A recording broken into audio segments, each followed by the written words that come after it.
রমাজানের প্রস্তুতি নাম্বার 1, আমার সেটা বলেন। রমাজানের প্রস্তুতি নাম্বার 1 হচ্ছে যত দুনিয়াবি কাজ আছে সেই কাজগুলোকে কমিয়ে ফেলবো। দুনিয়াবি কাজগুলো কি করব? মানে দুনিয়াবি যত কাজ, যত ব্যস্ততা যা আছে এগুলোকে কমায় নিয়ে আসবো, যাতে রমজান মাসে আমাকে বেশি বাইরে দুনিয়াবি প্রয়োজনের বাইরে বের হইতে না হয়, বেশি ব্যস্ততা আমাকে দুনিয়ার জন্য না করতে হয়। মনে করেন যে আপনি চাইলে এখন যদি সামর্থ্য থাকে রমাদান এবং ঈদের বাজার করে রাখতে পারেন, কারণ লাইলাতুল কদর নষ্ট করে ঈদের বাজার, রমজানের অনেক রুহানিয়াত নষ্ট করে দেয় দুনিয়াবি বাজার ঘাট, তাই না? সবার সামর্থ্য হয় না, সবার সামর্থ্য হয় না, কিন্তু বড় বড় যে বিষয়গুলো আছে, বড় বড় খাবার, মৌলিক খাবার, এগুলো আপনি 2 মাসের জন্য বাসায় রাখতে পারেন যদি সামর্থ্য থাকে। সামর্থ্য নাই তাহলে সেটা আলাদা বিষয়। মোট কথা এটা শুধু একটা বিষয় বোঝাচ্ছি না, দুনিয়াবি যত ব্যস্ততা এগুলোকে কমায় রমাদানের জন্য প্রিপারেশন নিতে হবে। আল্লাহ পাক আমাদেরকে সবাইকে রমাদানের জন্য প্রিপারেশন নেওয়ার তৌফিক দান করেন। এটা হলো মনস্তাত্ত্বিক প্রিপারেশন, যে রমাদান আসতেছে, আমি শাবান মাসেই আমি আমার কাজগুলো গোছাই নিব যাতে রমজানে আমি ফারেক থাকি ইবাদতের জন্য। বুদ্ধিমানের কাজ না এটা? আল্লাহ পাক তৌফিক দান করেন, আমিন। 2 নম্বর হচ্ছে ভাই, রমাজানের আমরা সবাই 30টা সওম রাখবো বলে নিয়াত করি, আল্লাহ পাক তৌফিক দান করেন, আমিন।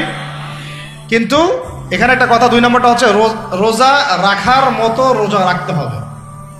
কি বললাম বলেন?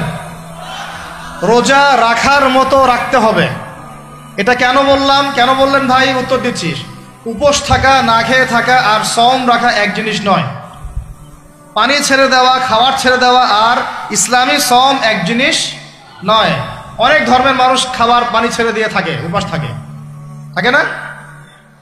হাদিসের মধ্যে নবীজি বলেছেন যে যে ব্যক্তি রোজা রেখে অন্যায় কাজ ছাড়তে পারলো না, মানে আল্লাহর মাসিয়াত ছাড়তে পারলো না, এই যে কাবায়ের ফাওয়াহিশ এগুলো ছাড়তে পারলো না, অশ্লীলতা ছাড়তে পারলো না, মিথ্যা ছাড়তে পারলো না, বেহায়াপনা ছাড়তে পারলো না, তার না খেয়ে থাকায়, পানি না পান করায় আল্লাহর কিচ্ছু যায় আসে না। আর রোজার বিষয় বুঝলাম। রোজা কাকে বলে ভাই? মানে রোজা মানে হচ্ছে আমি আল্লাহ পাকের সমস্ত নিষেধ ছেড়ে দিব। কি করব? আল্লাহর সমস্ত নিষেধ। রোজা থেকেছি, পানি খাচ্ছি না, খাবার খাচ্ছি না, কার ভয়ে? গোসল করার সময় 1 ঢোক পানি খেলে কে দেখবে? এই চেতনা তখন কাজ করে, তখন কাজ করে না? চুপ করে 1 লোকমা ভাত খেলে কে দেখবে? কেউ দেখবে? আল্লাহ ছাড়া কেউ দেখবে? কেউ দেখবে না। তারপর আপনি খান না কেন? আপনি খান না কেন? কারণ আপনি অনুভব করেন যে আল্লাহ পাক আমাকে দেখছেন। এটাই হলো ইহসান। এটার নাম কি? ইহসান। এটাই বলা হচ্ছে হাদিসে জিবরিলের মধ্যে, আনতা আবুদুল্লাহ কাআন্নাকা তারাহ, তুমি এমন ভাবে আল্লাহর ইবাদত করো যেন তুমি আল্লাহকে দেখতে পাচ্ছো। ওয়া ইল্লাম তাকুন তারাহু, তুমি যদি আল্লাহকে দেখতে না পারো জেনে রাখো ফাইন্নাহু ইয়ারাক, আল্লাহ পাক তোমাকে দেখছেন। এটাকে বলে আল্লাহ কনসিয়াসনেস বা ইহসান বা তাকওয়া। আর তাকওয়া হাহুনা, তাকওয়া কোথায়? এখানে। আপনি সওমের 8টা পড়েন, কুতিবা আলাইকুমুস সিয়াম কামা কুতিবা আলাল লাযিনা মিন ক্বাবলিকুম লাআল্লাকুম কি তাত্তাকুন, তোমাদের উপর সওমকে ফরজ করা হয়েছে ঠিক যেমন করে আগের উম্মতদের উপরেও করা হয়েছিল। উদ্দেশ্য হচ্ছে লাআল্লাকুম তাত্তাকুন, যাতে করে তোমরা তাকওয়া অবলম্বন করতে পারো। তাকওয়া মানে আল্লাহ কনসিয়াসনেস, এই যে আমি খাচ্ছি না, পান করতেছি না, আমি বিশ্বাস করি আল্লাহ আমাকে দেখতেছেন, এই তো। সেই বান্দা কেমন করে রমজান চলে গেলেই বেনামাজি থাকতে পারে? রমজান চলে গেলে কি আল্লাহ তাকে আর দেখে না? সেই বান্দা কিভাবে সুদ খায়, তখন কি আল্লাহ তাকে দেখে না?